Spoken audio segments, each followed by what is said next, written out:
तत्त्वमसि। सभी अवतारों को मेरा नमन। साथियों, एक संत फकीर हुए हैं जिन्होंने अपने जीवन में उस परमात्मा को पाने के लिए बहुत उपाय किए। अलग अलग ढंग से उन्होंने उस परमात्मा को खोजने का उपाय किया,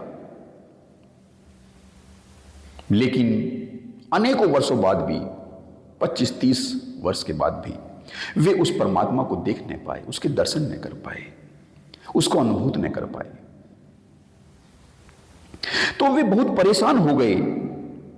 उनके अंदर अशांति और बढ़ती चली गई। उस परमात्मा से मिलने की जो प्यास है वह उनकी और प्रबल होती गई। और अब तो वे अपने जीवन के आखिरी पड़ाव पर थे। तो अब तो उन्हें लगने लगा कि मेरी यह प्यास बुझेगी कि नहीं। तो उनकी इस जिज्ञासा ने उनकी अशांति को और बढ़ा दिया और वे ऐसे ही जगह जगह अपने परमात्मा को ढूंढने लगे। उनकी खोज जारी रही। एक दिन की बात है कि वे सुबह सुबह सागर के तट पर पहुंच जाते हैं और वहां एक बच्चे को देखते हैं। वह बच्चा बहुत उदास था।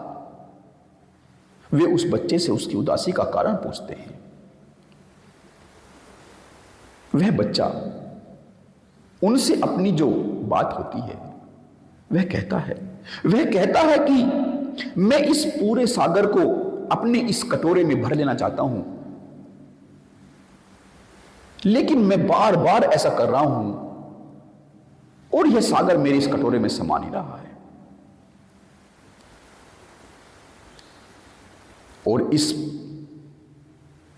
परेशानी के कारण मैं व्याकुल होता जा रहा हूं, मेरी उदासी बढ़ती जा रही है, लेकिन यह सागर मेरे इस कटोरे में आने का नाम ही नहीं ले रहा है। साथियों, उसी क्षण उस संत फकीर ने अपनी लिमिटेशंस को पहचान लिया। यह जान लिया कि हमारी लिमिटेशंस है, चाहे वह ज्ञान की हो, चाहे अनुभूति की हो, हम सबकी लिमिटेशन है। और हम उस लिमिटेड पात्र में, हमारा जो यह लिमिटेड शरीर है, इसकी जो लिमिटेड क्षमता है, उस क्षमता के अंदर इस परमात्मा को उतार लेना चाहते हैं। हम उस परमात्मा को, जैसे वह बच्चा उस छोटे से कटोरे में सागर को भरना चाहता है, वैसे ही हम उस परमात्मा को अपने इस छोटे से पात्र में अनुभूत कर लेना चाहते हैं। उनको अपनी इन खामियों का ख्याल आया और उसी क्षण उन्होंने उस परमात्मा को पा लिया। साथियों, बूंद सागर में मिल गई। जब तक बूंद सोचती थी कि सागर मुझ में आकर मिले, तो उसके जो प्रयास है वे विफल होते गए। लेकिन जैसे ही बूंद ने अपनी लिमिटेशंस को पहचान लिया, तो फिर उसका परमात्मा से मिलना कोई समय की बात, कोई दूरी की बात नहीं रह गई। जैसे ही वह बूंद उस सागर में विलीन हुई, वैसे ही वह सागर में हो गई।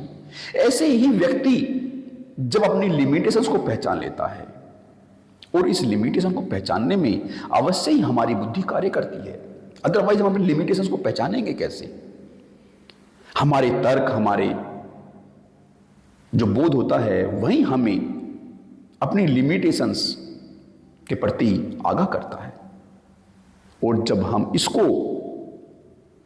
केवल ज्ञान के द्वारा नहीं, बल्कि इसको अनुभूत कर लेते हैं, अपनी अनुभूति को, अपनी लिमिटेशंस को अनुभूत कर लेते हैं, तो फिर उस बूंद का सागर में मिलना तय होता ही है।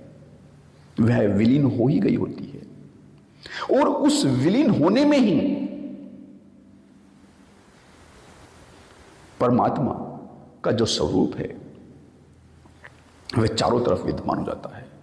फिर केवल परमात्मा ही परमात्मा रहता है, क्योंकि बूंद तो विदा हो ही चुकी होती है।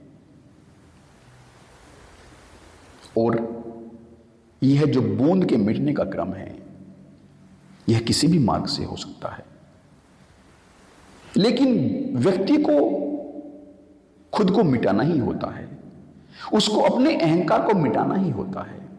जब तक व्यक्ति का अहंकार प्रबल होता है, जब तक वह सोचता है कि परमात्मा उस व्यक्ति को पाना है, कि परमात्मा मुझे पाना है, तो तब तक परमात्मा मिलन नहीं होता। भले ही परमात्मा सब जगह विद्यमान है, भले ही हम परमात्मा के अंदर है, लेकिन उसकी अनुभूति हमें नहीं होती, क्योंकि हमने ही उससे दूरी बना ली है। और जब यह दूरी हमारे अहंकार के गिरने से टूटती है, तो हम पाते हैं कि हम तो परमात्मा में ही हैं। लेकिन इस पाने में हमारे जो जीवन की क्वालिटी है वह बिल्कुल बदल जाती है। हमारा जो देखने का नजरिया होता है, देखने का आयाम होता है, बिल्कुल भिन्न हो जाता है। और उस भिन्नता के साथ फिर हम अपने इस जीवन यात्रा को पूरी करते हैं। और बूंद अपनी जीवन यात्रा में और जीवन यात्रा के बाद सागर में मिली ही हुई होती है। बस बूंद थोड़े टाइम के लिए उस सागर से अलग हुई है। बूंद तो सागर से अलग हो भी सकती है, लेकिन हम उस परमात्मा से अलग नहीं हो सकते। उस परमात्मा से अलग होने का उपाय नहीं है। जैसे सागर तो किसी न किसी पात्र में आ सकता है। हां, सागर बहुत बड़ा है, विशाल है, और वह बच्चे का पात्र बहुत छोटा था।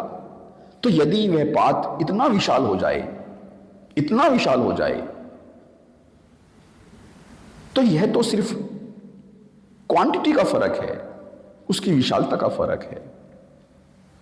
तो वह समुद्र तो किसी विशाल पात्र में,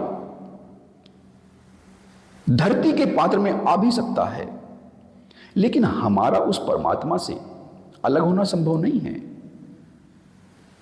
हम हमेशा ही उस परमात्मा में रहते हैं, हम उससे जुदा नहीं होते। उससे अलग होने का कोई उपाय नहीं है। लेकिन जब हम इसको अनुभूत कर लेते हैं, और यह अनुभूति खुद के अहंकार को उस परमात्मा के चरणों में समर्पित करने के बाद ही होती है। जब तक हमारा अहंकार बना रहता है, जब तक हम बने रहते हैं, जब तक हमारा मैंपन बना रहता है, जब तक हमारी उस परमात्मा से दूरी जो हमने बना रखी होती है वह बनी होती है, तब तक वह परमात्मा हमारे पास होते हुए भी बहुत अनंत दूरी पर होता है। लेकिन वह अनंत दूरी पल भर में मिटा जा सकती है यदि हम अपने अहंकार को, अपने ईगो को उस परमात्मा के चरणों में समर्पित करते हैं। साथियों, उम्मीद करता हूं कि इस वीडियो के माध्यम से यह जो आज हमने चर्चा की, उस चर्चा के दौरान जो समझ आपकी गहराइयों में पड़ी हुई थी, जो कई परतों के नीचे दबी हुई थी, वह ऊपरी स्तरों पर आई होगी और आपको एक हौसला उसने दिया होगा। इस उम्मीद के साथ मैं आप सभी से विदा लेता हूं। आप सभी का मेरे साथ बने रहने के लिए बहुत बहुत धन्यवाद।